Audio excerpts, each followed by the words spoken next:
Are you curious about Gestalt language processing? You are not alone.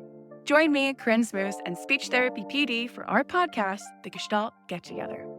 Our episodes try to balance the enthusiasm and excitement about GLP and its associated intervention ideas, as well as a healthy dose of skepticism about how to understand and integrate this paradigm shift into your career and the field at large. We hope that you can get together with us to learn more about Gestalts.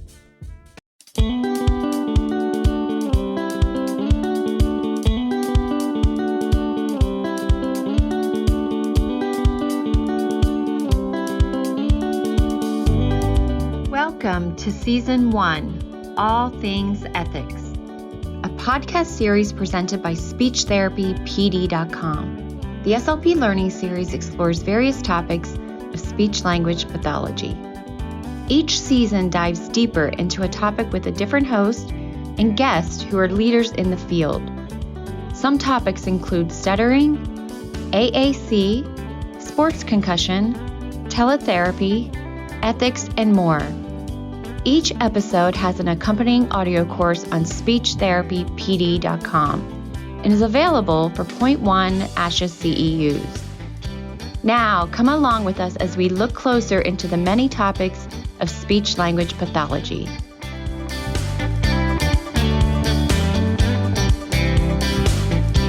Welcome to Ethics is Essential. Today, we will be discussing the ethics of telepractice. Telepractice is one of the newer innovations in clinical practice for communication disorders professionals, and it has become an approach to provision of clinical services in schools, hospitals, rehabilitation, and long-term care facilities, as well as in international practice. Telepractice can be effective in providing language therapy for a child during the school day, or aphasia therapy or voice therapy for an adult. There are also opportunities to supervise a student's or clinical fellow's therapy with a client, as well as the capability to meet with or counsel a clinical fellow or consult with another clinician via telepractice. It is a potent and productive approach to remediation of communication disorders. Telepractice brings telecommunications technology to the service delivery of remediation of communication disorders by speech-language pathologists and audiologists. It links the clinician and the client over distance while allowing for assessment, interaction, and consultation. Over 10 years ago, the Mayo Clinic judged telepractice therapy for speech-language services to be reliable, beneficial, and acceptable. Studies have consistently found intervention via telepractice as effective as in-person therapies. There have also been studies that found telepractice to be even more effective than in-person therapy. Several studies have verified client and clinician satisfaction with telepractice. Telepractice can be very successful, but there are many things to consider in contemplating or developing and conducting a telepractice program. A suitable telepractice platform must be selected. There are state licenses that must be acquired, and certified clinicians who engage in telepractice must follow ASHA's Code of Ethics. That's what our discussion is about today, ethics in telepractice. So let me introduce you to our guest for this podcast. Melissa Jakubowitz is the president and founder of eLive Now, which provides telepractice services and training to clinicians and universities. She's a board-certified specialist in child language with extensive administrative experience running a multi-office private practice and leading a telepractice company's clinical department. Ms. Jakubowitz has presented on a variety of issues, including private practice, language disorders in school-age children, and telepractice. She's also taught a graduate course in telepractice so that her students had telepractice skills as part of their professional arsenal upon graduation. She has extensive experience working directly with school-age children in various settings, in addition to leadership positions in both work settings and professional associations. She has served ASHA and related organizations. She was president of the California Speech Language and Hearing Association and the California Speech Language Pathologists and Audiologists in Private Practice Association. She has served on ASHA's Board of Ethics, where she served as chairman of the Education Subcommittee. She's also the recipient of honors of the California Speech Language and Hearing Association, and she's a fellow of ASHA. So, Melissa, welcome to All Things Ethics. I'm pleased to have you here with me today to discuss ethics in telepractice. This is still a relatively new area of practice for some of our listeners, so I'm sure they're anxious to hear about some of the issues that can arise as a result of not being aware of the ethical requirements that accompany telepractice. You have years of experience in this area and have even taught students how to develop and conduct telepractices. So I'm very interested to hear you share your knowledge and experience with us. So let's get right to the scenarios and questions that you've provided for us. Your responses will provide a wealth of information for our listeners. So let's begin with a scenario that will illustrate several points about telepractice for our listeners. Alex Smith is a speech-language pathologist with 15 years of experience in the schools.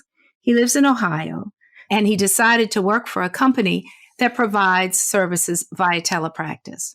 He was hired by Company A to work at a school in Oregon. He obtained an Oregon license and was placed in a school in Corvallis, Oregon. Alex loves his new job, and his students have responded well to telepractice services, and they're making progress. About 4 months into this new experience, he decided to take a 2-week vacation in Hawaii. His students were still in school, so Alex felt he could continue to work with his students and enjoy his vacation. He didn't think it would make a difference for him to provide services from Hawaii, and he would not need another license since he was only vacationing in Hawaii. He didn't tell his company about his vacation. His supervisor decided to observe him the second day of his stay in Hawaii, and he realized that he was not in Ohio when he shared a view of the Pacific Ocean with his students, and his lesson incorporated information about the Hawaiian Islands. At the end of this session, Alex's supervisor asked him if he was licensed in Hawaii. Alex responded that he was not, and that he didn't think it was necessary since he was only there for 2 weeks.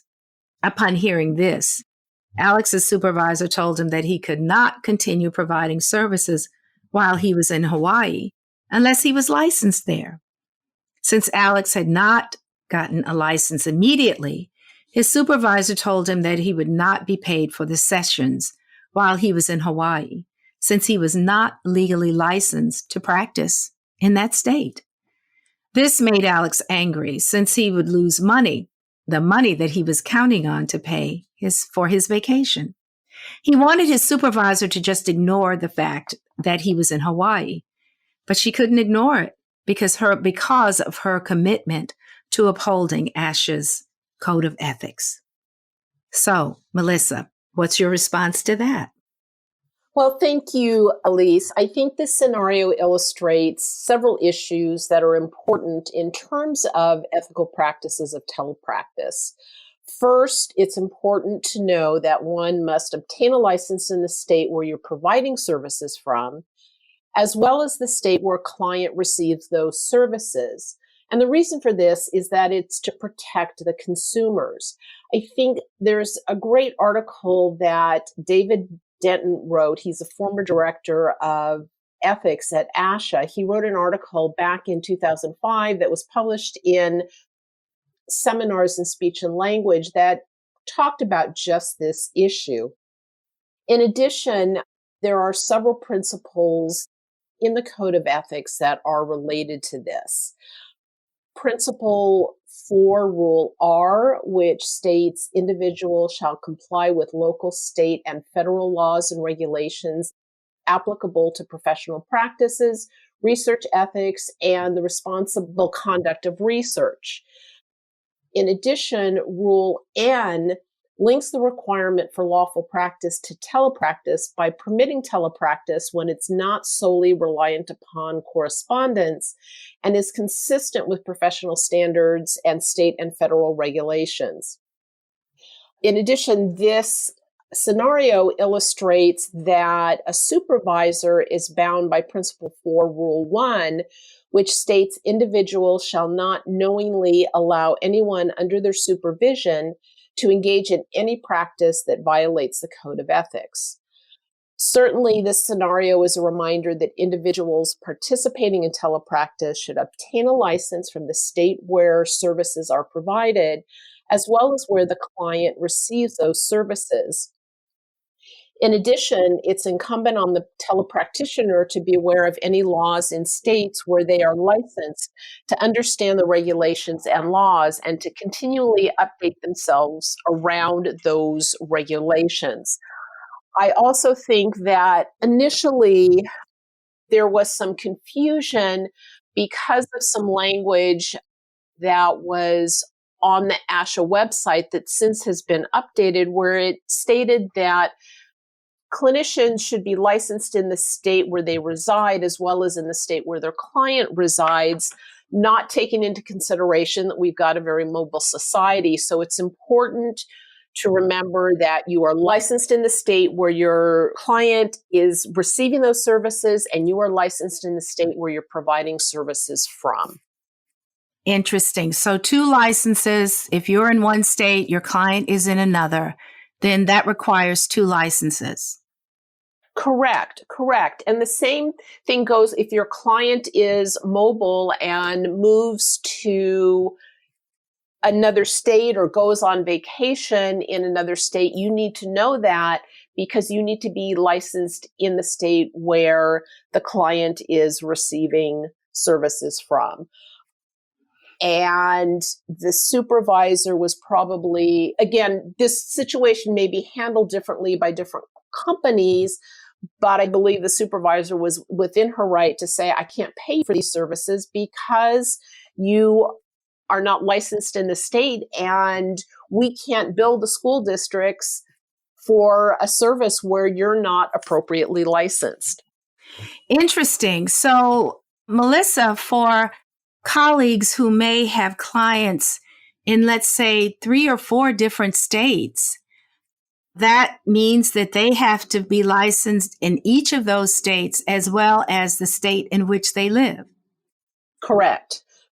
There are many clinicians out there that have multiple licenses. It's not unheard of, especially in the early days of telepractice when I first started a number of years ago, because we didn't have full-time contracts. So we might have a therapist who wanted to work full-time, but she was in California 2 days a week and in Kentucky 2 days a week and 1 day a week in Texas, and she lives in North Dakota. So yeah, they could have multiple licenses. Interesting. All right. Well, that's great information for our listeners to have if they are currently conducting a telepractice or if they're anticipating developing a practice. Okay, so let me ask you a question, and this may involve licenses too. If you're a certified speech-language pathologist living abroad, living outside of America, and you're doing telepractice, or if you are in the United States and have clients overseas, do you have to have a license to practice? That is an excellent question, and one that I hear frequently. It is a bit tricky because according to what ASHA has said, we should be licensed in those countries, either where we're living or where we're providing services to. And the issue with that is it is sometimes very difficult to find out what the rules and regulations are around the SLP, to find out what the rules and regulations are around SLP licensure in various countries. Now, ASHA does have an agreement with a number of other speech, language, and hearing organizations in other countries, And this agreement allows recognition of the ASHA-Cs by the organizations that license and certify speech-language pathologists in other countries, and it makes it a bit easier to get the appropriate credentials in that country, but it is really important to check. Some countries say, if you're not providing services within our country, we don't care that you're living in our country and doing telepractice outside of the States. You don't need to have a license to do that if you're providing services back to the US.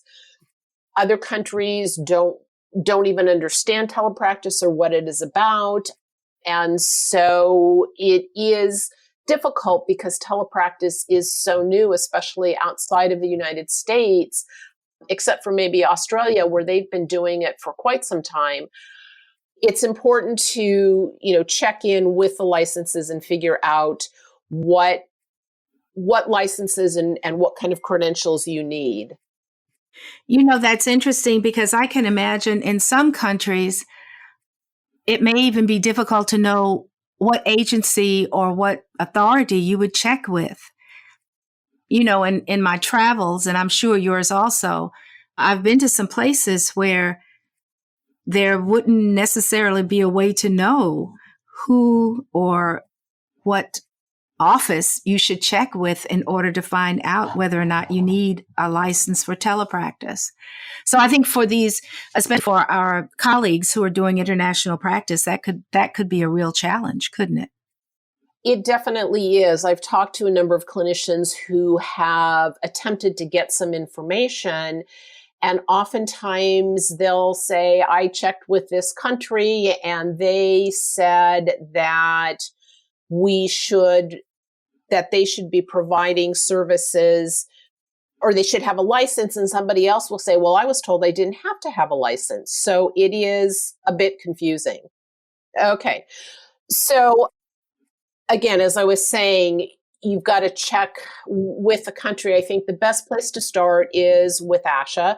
They do have some contact information for speech, language, and hearing professional organizations in other countries, and to start there to determine whether or not you may or may not need a license. And don't be surprised if they don't understand what you're doing, because telepractice hasn't spread as quickly as it has here in the United States. Okay, good advice. Begin with ASHA if you don't know. All right, I have a scenario for you that I think poses some questions about confidentiality issues in telepractice. So let's say our colleague Sarah just started working in telepractice this year after 10 years of experience and work in the public schools. She's been assigned to provide services to a school in North Dakota. She's appropriately licensed and credentialed in her home state of Alabama, as well as in North Dakota. Her company provides an online data tracking client portal where all therapy notes are housed. However, Sarah prefers to track data and client notes on paper throughout the day, then enter them at the end of the day. So when she has a break during her workday, she does that. Typically, she leaves the paper notes in file folders labeled with each child's name on her desk in her home office. One day, she has some of her speech-language pathology friends come over for a get-together. A couple of them are interested in seeing what Sarah's telepractice setup looks like, so she takes them to her home office where her friends can see her therapy notes sitting on the desk. One of her friends sees that she's working with a client with selective mutism and begins asking Sarah questions about this client. Not just general questions, but very specific ones regarding what precipitated the selective mutism, about the student's background, and her progress. Is Sarah guilty of any ethical violations in this situation? Well, at least as in any setting, confidential information needs to be kept in a secure place, whether it's electronic or on paper. Since Sarah preferred to keep handwritten notes on top of the secure platform her employer provided, she still needs to secure her files in a locked cabinet. Keeping client information out in full view of the public and sharing details about a specific client do violate the Code of Ethics, including Principle 1 that states that we shall honor our responsibility to hold paramount the welfare of persons we serve professionally. Again, we're not holding the welfare of our clients paramount when our therapy notes are out there for anybody to see. And Principle 1, Rule O states, individuals shall protect the confidentiality and security of records of professional services provided, research and scholarly activities conducted, and products dispensed. Access to records shall be allowed only when doing so is necessary to protect the welfare of the person or the community, is legally authorized, or is otherwise required by law. So in this scenario, Sarah should not have shared any specific information about her client, even though her friend was an SLP. It is so important that we remember that if we are working from a home office, and frankly, many clinicians do work from a home office when they're providing telepractice services, we have to secure whatever records we have, even if they are data tracking or just, handwritten notes. Those are still part of the client file, and we really need to protect those so that nobody else has access to those, and leaving them out on a desk where someone can see them is problematic. I can imagine. That I think it's very interesting that one of the things I hear you saying, and that I know to be true, is that we have to maintain the same ethical requirements with telepractice as we do with in-person therapy sessions, because it's all under the aegis of ASHA's Code of Ethics. So any SLP who is certified by ASHA, certainly, regardless of whether it's telepractice, telecommunications, or in-person practice, certainly has to be aware of the same requirements, especially, I'm sure, in terms of confidentiality of records and client information. Yeah, absolutely, Elise. We're functioning as speech-language pathologists or audiologists when we are providing telepractice services. And so it is important that we uphold and maintain our code of ethics. I think one of the things that there is also confusion about is emails. If you're emailing a client or a client's family, what is appropriate and not appropriate to put in that email? Should you put information about the client and client progress in an email? Is your email secure? Now, there are some secure email systems out there that meet HIPAA standards and would be considered HIPAA compliant, but it's important that you make sure that whatever email system you're using, that it is secure. And I would suggest not putting client information in an email or in a text even. I would use emails and text to confirm appointments, to schedule phone calls. But if you're going to talk about client information and data with someone, that you do it on the phone or in person if that's possible, or even through your video conferencing platform rather than writing it in an email. We hear all the time about emails being hacked. And if that happens, then you've exposed your client's personal medical information if your email does get hacked. So these things are extremely important when you're setting up a telepractice, that you keep this in mind as you're choosing your email system and your platforms, that you are compliant, because we don't want to expose our clients. And as part of our code of ethics, we need to keep that information from public view. The point that you're making about email is so important, because email is such a big part of our lives in terms of our personal life as well as our professional life. And that might be something that you might not even think of automatically in terms of what it is that I can share about a client via email as opposed to what I certainly cannot. And so thank you for that reminder about email, because that really is important. Right.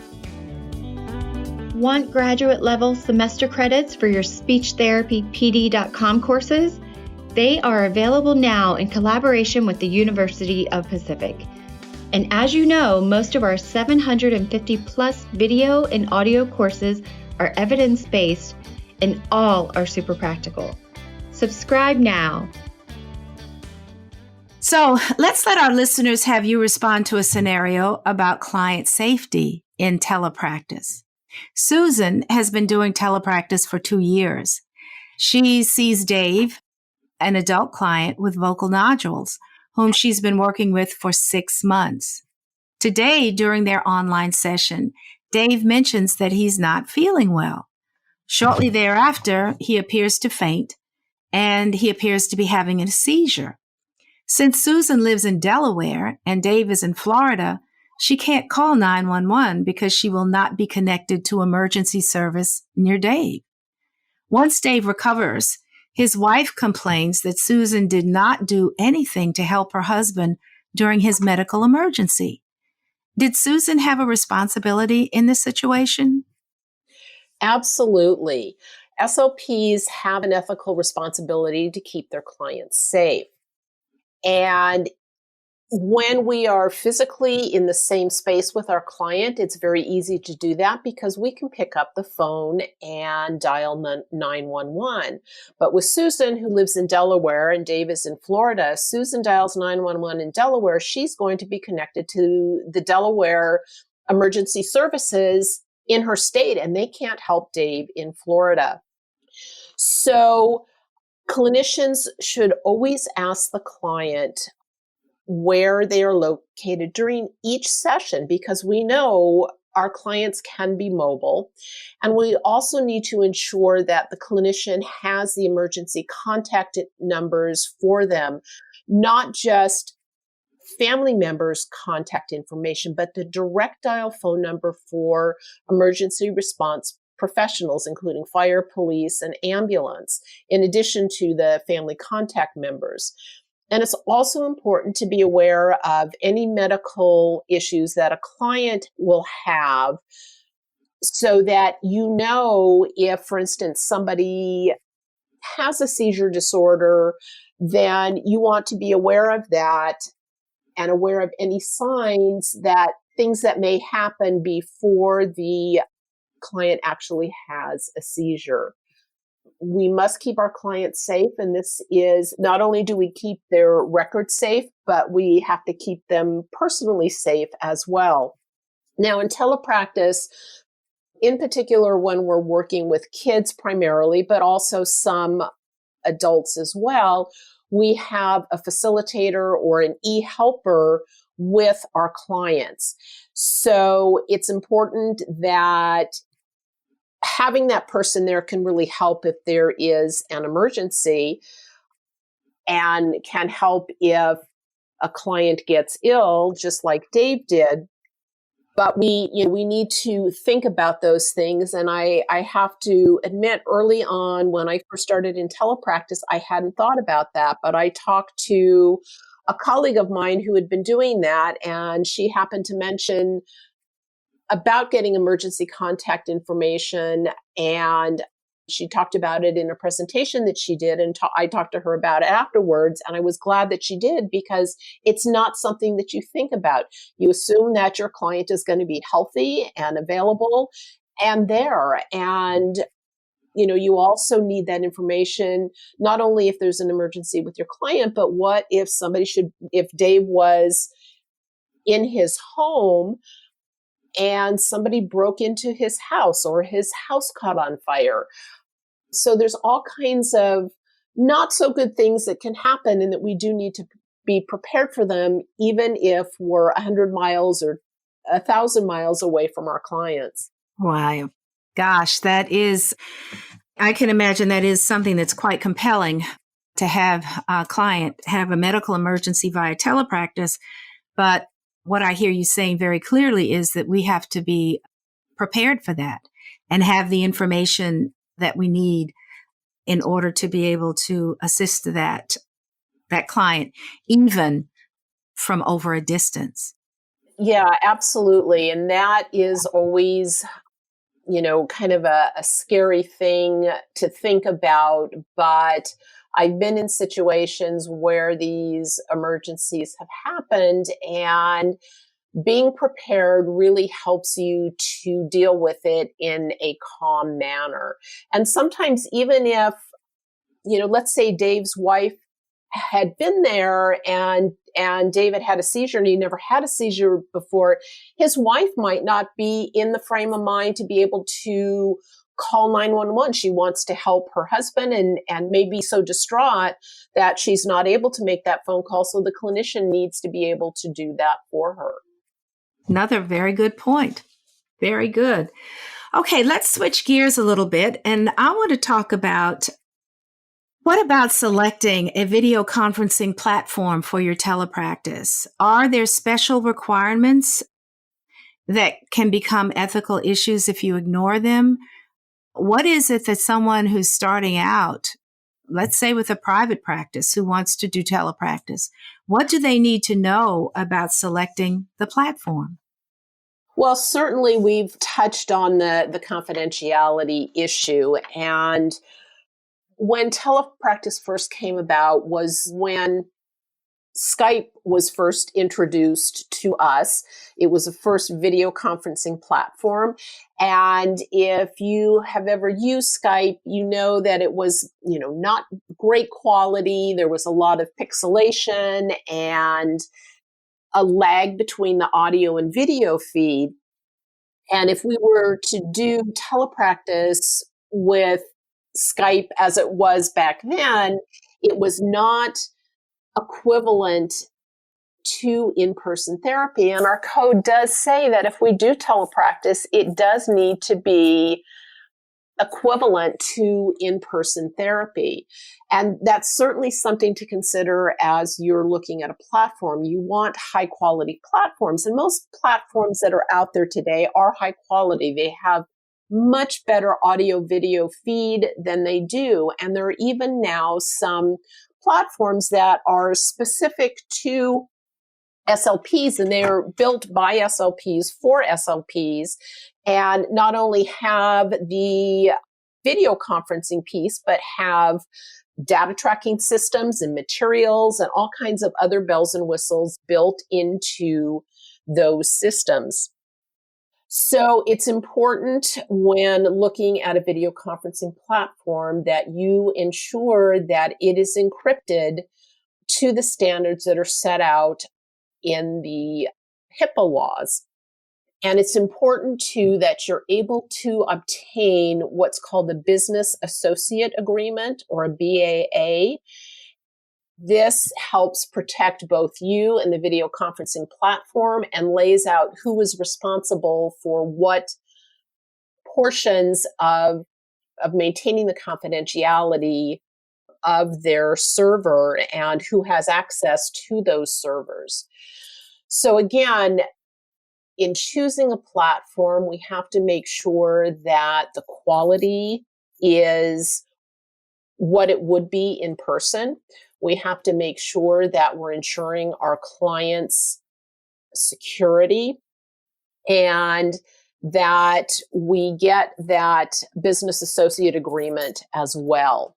Now, there are a number of platforms out there who state that they meet the standards for HIPAA, but they will not issue a BAA for you. So I would be a little bit leery of folks that ask about, that won't give you that BAA, because that gives you the assurance that they're doing what they need to do in terms of the HIPAA compliance. So when choosing the platform, ensure that you have that and that you obtain that BAA. Video conferencing platforms are great. I hear a lot of folks say, why can't I use a free one? They say that they're HIPAA compliant. Well, I personally, and I wouldn't recommend that you use a free platform. I don't think that those free platforms are protected in the same way that a platform is that will offer and will give you that BAA. They're more costly, but it's important that you've got that business associate agreement to protect yourself and to protect your clients. And certainly when you're talking to clients about using telepractice, you do have to inform them of the risks. Someone could potentially hack into it. It doesn't happen very often. It happens rarely, but they need to know the risks, just like you inform if you're with your doctor and you're going to have a certain medical procedure, they inform you of the risks that you may encounter if you go through a particular procedure. You need to inform your client of the risks of using telepractice. There is a small potential that somebody could hack into a session. Interesting. Yeah. Well, one of the risks, I think, is failure. We're talking about technology, and sometimes it fails. What does a clinician do if all of a sudden the picture signal goes out or the audio goes out? Absolutely. And again, this is all about being prepared before you go into telepractice. If the audio goes out or the video goes out, then you need to know how to troubleshoot that, or you have to have immediate access to tech support to help them out. And then if you can't get the audio or the video back up and running fairly quickly, then you're going to have to reschedule that client session. And if you are working in a schools, I think that might be a little bit easier to do. But if you're working with a private client, you can't bill an insurance company for a failed session in addition to another session to make it up. So you have to be very careful and have some policies and procedures around how you're going to handle those kinds of sessions. And that's, again, why you need to make sure that your computers are up to date, that you have high-speed internet, and that things are going to go smoothly as far as you can tell. You have to make sure that your clients' internet speeds are up to date. You have to make sure that you've got enough bandwidth. So these are all things that you need to set up in order to ensure that the quality is going to be good. And what are you going to do if something happens?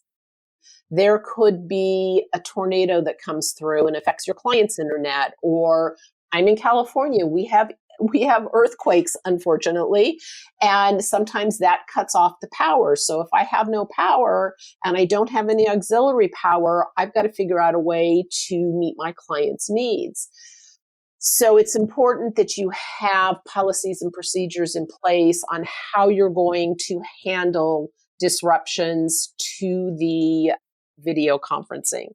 And the points that you make about making sure that you have proper bandwidth, making sure that your computers are up to date, it's really important because in relation to our code of ethics, it really does underscore the fact that the clinician is responsible for managing the technology.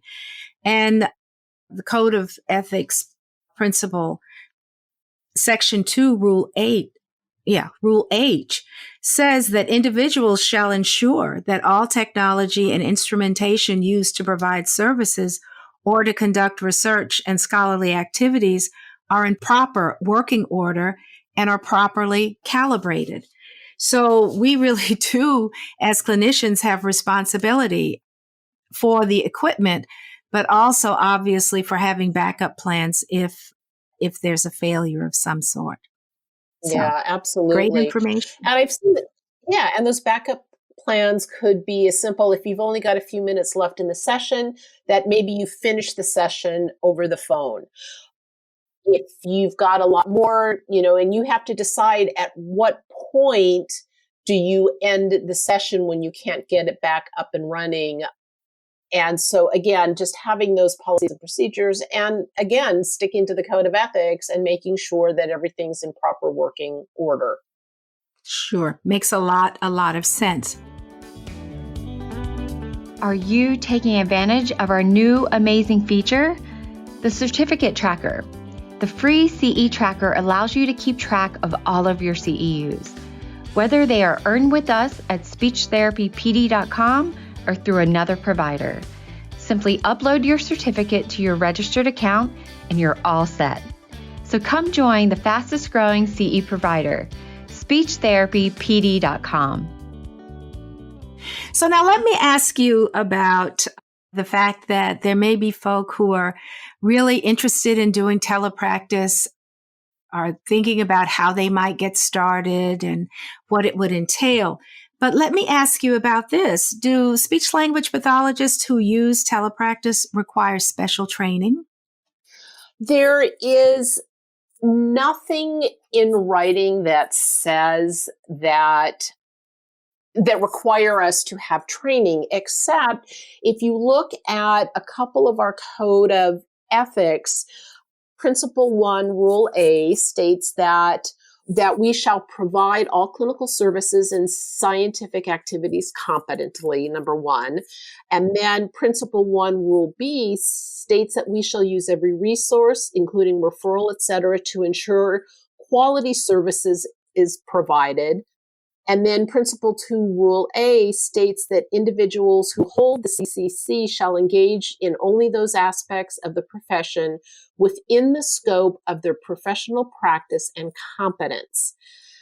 I think these rules really lead us to the fact that clinicians new to telepractice should engage in some form of training and learning regarding the provision of telepractice services. Many clinicians feel that this is really easy. I know how to do this, and it's going to be a piece of cake, and get in there and don't know how to troubleshoot when something goes wrong, don't know what to do when their client isn't engaged, don't know how to walk their client through actually getting onto their platform.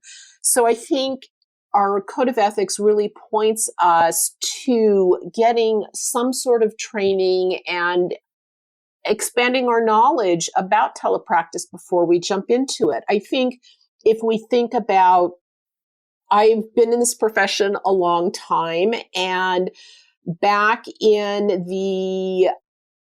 I think it was in the late 80s, maybe early 90s, when we added dysphagia to our scope of practice. And people weren't just going out and doing it. They really needed to have some sort of training in order to do it. And I think, for a lot of those pioneers, including myself, we dove into it, figured out what it was we needed to know, and did it. But we're at a point where telepractice has been going on for quite a few years now, and we do have some information and we do have research behind it, and we need to look at and find out what we need to know. It certainly looks easy. And I have to admit, when I first got into it, I thought, oh, this is going to be fairly easy, and realized very quickly that it wasn't, because there were all kinds of things that we needed to know. All the issues that we've talked about today, Elise, have played into that, and we need to have that knowledge before we dive into it. I think you'll be a much better clinician if you get some training, and I think many telepractice companies do offer training. I don't know if it's enough. And unfortunately, we don't have anything in research yet that looks at clinician qualities and whether clinicians are better if they get some training. And if they get some training, what is that training that they need?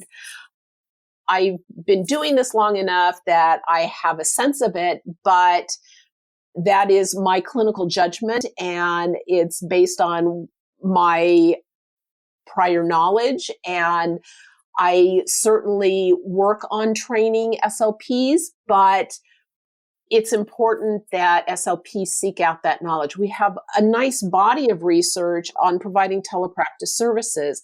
I'd love to see some more research on how much training clinicians affects their ability to provide quality services. Wow, that's interesting. If anyone has never done telepractice, if they have observed telepractice sessions, I think it becomes very clear that there really does need to be some special knowledge and experience in order to do it effectively, especially with children who may be fidgeting, who may be distracted. You can't reach out and touch their hand to kind of still them. You have to have some strategies for getting that student, that child re-engaged and focused using telecommunication. And so that, I think that can certainly be a challenge for folk who haven't contemplated some of the things that go along with telepractice and may not be as prepared as they might need to be in order to be effective over the medium of telepractice. Yeah, absolutely. And what you're saying reminds me of the fact that when we're working with kids, and obviously we're not able to touch them, for some clinicians, that's really tough because oftentimes we're in their mouths or we're giving them physical cues and we're not able to use that over telepractice. And many clinicians have never worked with an assistant or an instructional aide or a paraprofessional. And frequently we do have an adult on the child side because they do need somebody to redirect them. And that's another specialized aspect of telepractice. You have to know how to work with that person and what that person can and cannot do, and what are the state's rules and regulations around that individual that are helping you. Are they an SLP assistant? Are they a paraprofessional? Are they instructional aid? And there are rules and regulations about that. So it's important, again, that we keep all of that in mind. Excellent points.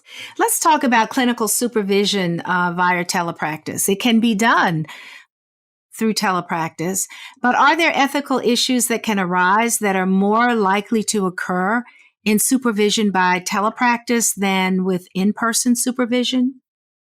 Yeah, there are. Again, we've talked about some of the issues just around technology. I would not suggest using a video conferencing platform for supervision that doesn't meet HIPAA standards. Again, even though the supervisor is observing, again, the supervisor should be in a quiet room and there shouldn't be any distractions. People shouldn't be able to come in and out of the supervisor's office while they're observing an ongoing session. I also know that the ASHA CFCC, Council for Clinical Certification, is working on some guidelines for supervision via telepractice. It gets very complicated because the supervision can be done in a number of ways.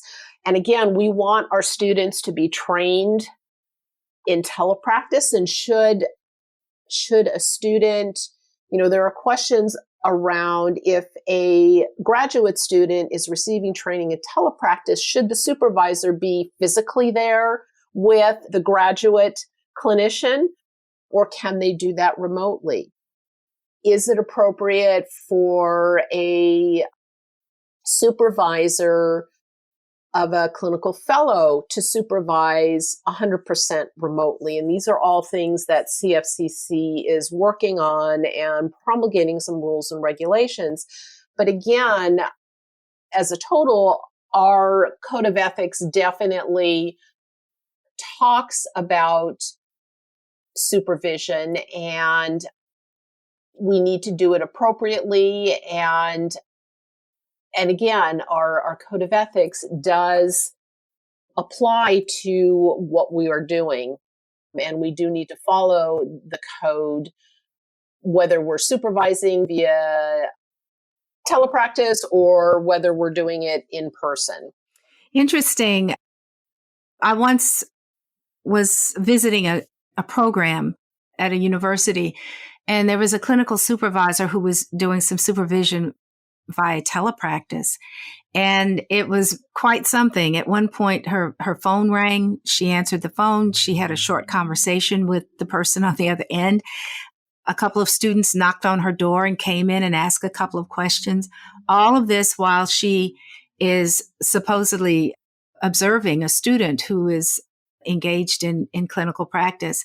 And I was thinking, if she was working up close and personal or in person with a student, that could never be allowed. And, obviously it's questionable whether or not you're devoting full time and attention to the student and the interaction that's going on in the clinical session if you have all of these distractions and interruptions.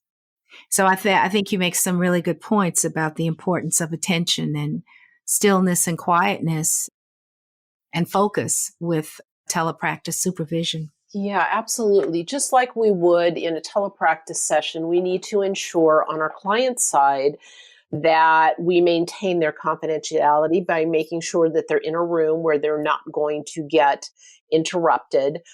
And in school settings, it sometimes is a little bit more difficult, and it's always a dilemma. And I see conversations about this all the time about the SLP at a school site is sharing a room with the resource specialist or learning disability specialist, and they're in a room together, and maybe there's just a small divider, but they've got kids coming and going. And are we maintaining the confidentiality of our clients if they walk in, if the students with learning disabilities walk into the room and see, 3 kids that they had no idea were getting speech therapy. Now they know they're getting speech therapy because they're sitting with a speech therapist. And are we violating our client's confidentiality? The same thing with a supervisor.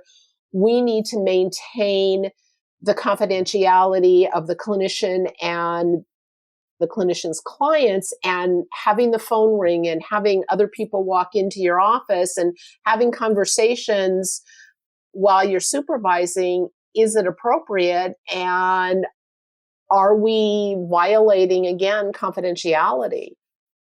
Excellent points. Really, really good.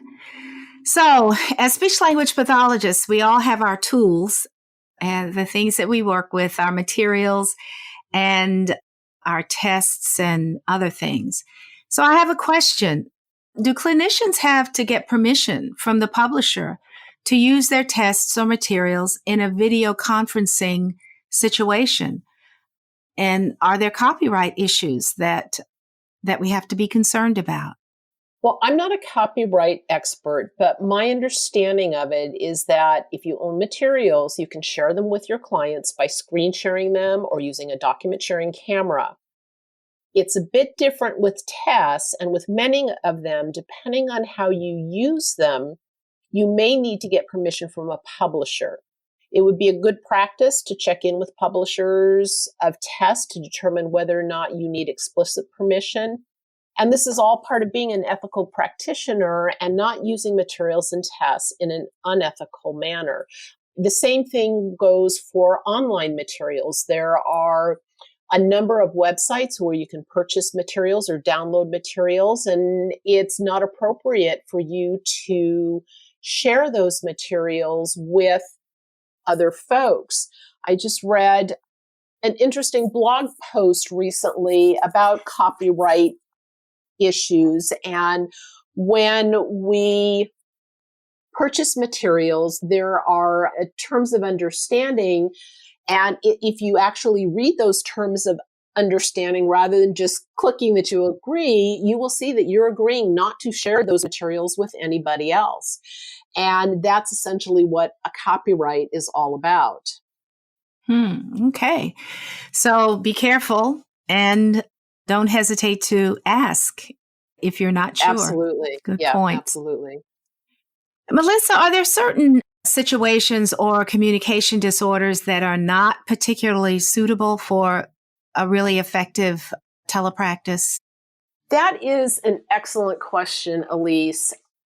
We have a fair amount of research working with a variety of people with a variety of speech and language disorders that shows that it is effective. And it's really, I wouldn't say that there are specific disorders that are absolutely inappropriate. I think that you really need to determine that on a case-by-case basis. You need to look at the client's cognitive skills, their behaviors, their physical and sensory issues. You need to look at where their speech and language skills are, and how are they going to interact with you in a video conferencing platform. And I've had conversations with many parents who said, I'm not so sure my child is going to be able to attend. They've got ADHD or they've got some behavior issues. And what we usually try and do is to either do a quick therapy session or just a quick session with a child that's not necessarily therapeutic, but looking to see whether the child can function in a video conferencing environment. I've seen some kids who you would have made the assumption right off the bat that, nope, they're not going to be appropriate. And you try them and they are so engaged and they're so there with you. It's great. I've seen it often used with middle and high schoolers who have kind of burnt out on speech therapy or language therapy. They've been in therapy for many, many years. They really don't want to go. And the last thing they want is the SLP to walk into their classroom and say, hey, time for speech, let's go. So the teletherapy allows them an opportunity. They have permission to leave the classroom. I'm going to work on the computer. Teacher knows where they're going, but nobody else does. And they go and have their session. And they like it. Number one, it's more engaging for them because it's in a medium that they are familiar with and used to, and they like the interactivity of many of the things that we use in a therapeutic environment. And they love it, and they're re-engaged in therapy, and then they end up meeting their goals because now they're re-engaged and we get them out of therapy. Whereas if they had stayed in therapy in an in-person setting, they would continue to refuse to attend. I've worked with kids who use AAC devices, and there are ways to set that up so that it can be really successful. Again, it's got to be done on a case-by-case basis. It's just like when we decide, for instance, if we're working with a student who has an articulation disorder, a phonological disorder, we decide whether we're going to put them in 5-minute therapy every day, or we decide that we're going to use picture cards with them. We decide the mode of service delivery as clinicians, and we make those decisions on a case-by-case basis. We can't say that every child who has an R problem is going to succeed in speech therapy. We have to work with them first a little bit to determine if what we're doing is going to succeed.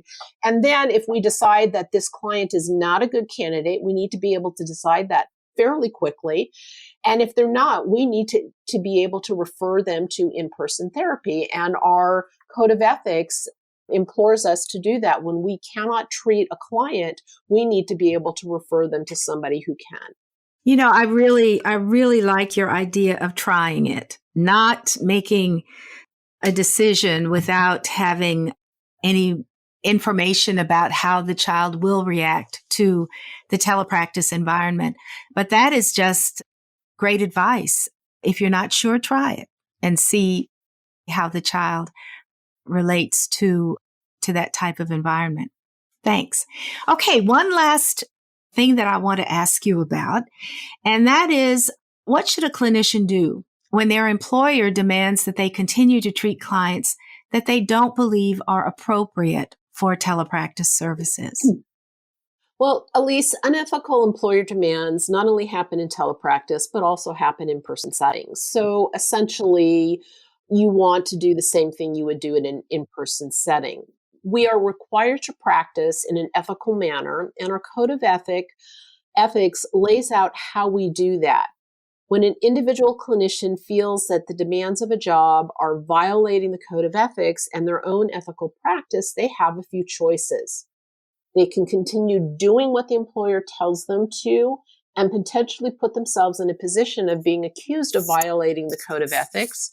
They can have a conversation with their employer, share the Code of Ethics along with research that supports their point of view and try and solve the dilemma, or they can leave their job.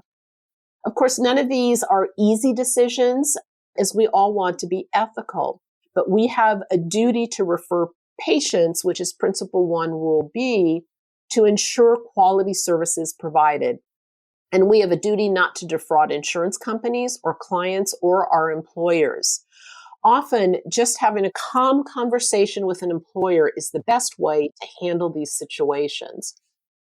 Okay, thank you so much. Great advice over several different issues related to telepractice. So I want to thank you so much, Melissa, for being with me today. You have provided us with a lot of information and ideas and a lot to think about. And I think especially for our colleagues who may be contemplating developing telepractice, you have really given some information that should help them be successful in terms of not only developing the practice, but also having a very ethical practice, because ethics is essential. Thanks so much. You're welcome.